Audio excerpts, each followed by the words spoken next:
Today we're here to speak about a new report that's been authored by agronomist Mark Goodwin, who is here with us and will speak shortly about the results of his new study that's titled "The Contribution of Crop Protection Products to the U.S. Economy."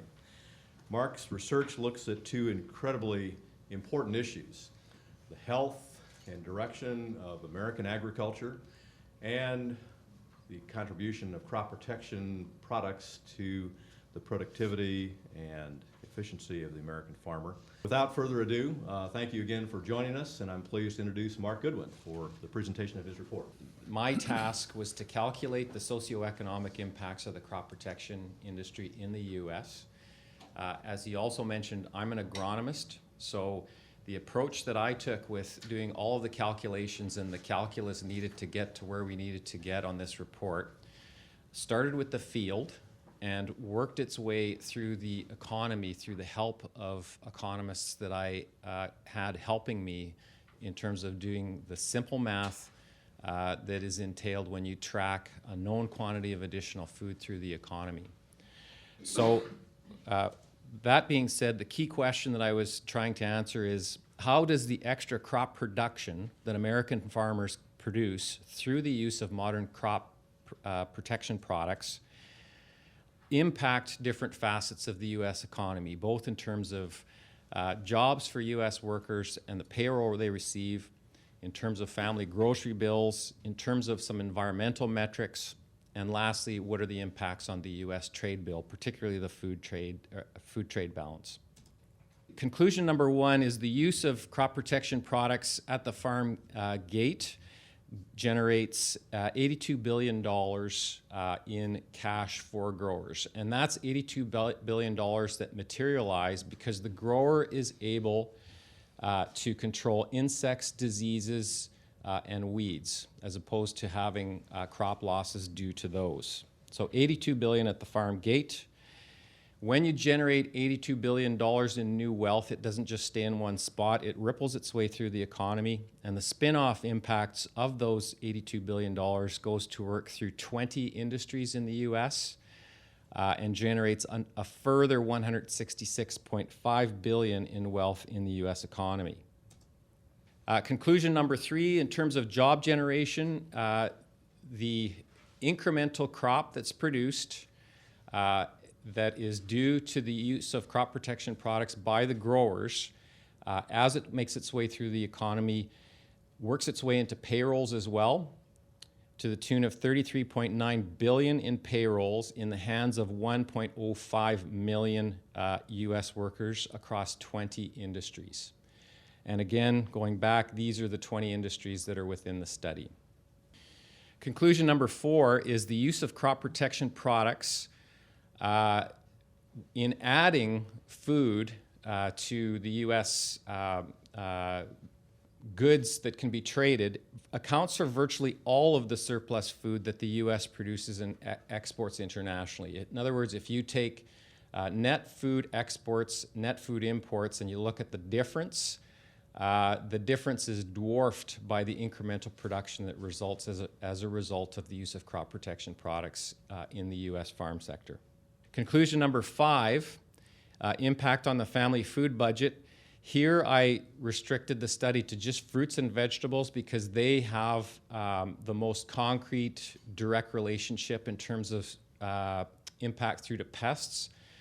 And essentially, two different studies, both by USDA, give you a number of about 40% of grocery bills, or a 40% less money spent on fruits and vegetables by U.S. Families through the course of a year, due to the fact that U.S. growers are using modern crop protection chemistry, and we're not suffering the type of food loss that we used to suffer in terms of insects, diseases, and pests. And so U.S. families are 40% less on their grocery bills on that basket of food. Conclusion number six, impact on the environment. The biggest thing that I wanted to point out is that U.S. growers produce 4 times as much food, and I've chosen corn and wheat as the proxies, as they did in the early 1900s without clearing net additional forest or wetlands. So on the same land base that existed back 110 years ago, we're producing 4 times as much food.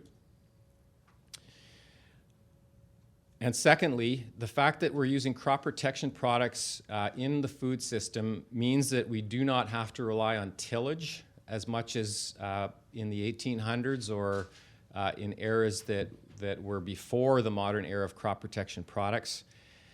Reduced tillage causes reduction in fossil fuel use on farm to the documentable tune of 558 million gallons per year of on-farm diesel use. And 1 gallon of diesel fuel is 3.7 pounds of CO2. So if you do the math on 3.7 times 558 million gallons of fossil fuels, you come to a huge reduction in CO2 emissions. The data that I used included USDA's NASS data on value of crop production, both on a state and national basis. I used, as in terms of proportion of yield attributable to use of the crop protection products, I used the CPRI Institute studies that were sourced from agronomists' past data and refereed journals. When it came to the spin-off benefits, I used standard input-output models utilized by the U.S. Bureau of Economic Assessment because they have those multipliers that you can use in terms of taking a specific impact from a specific industry and then crossing it over into other sectors. Those are the numbers that are used in almost all of the studies that you hear cited in the media or magazines or the popular media in terms of what the impact of industry X is on a local economy. So in closing, I think there's two summary points. One is agriculture does matter to other sectors. It's quietly creating jobs that probably no one has ever given it credit for right now. And then the second point that I'd also make is agriculture is getting short of people.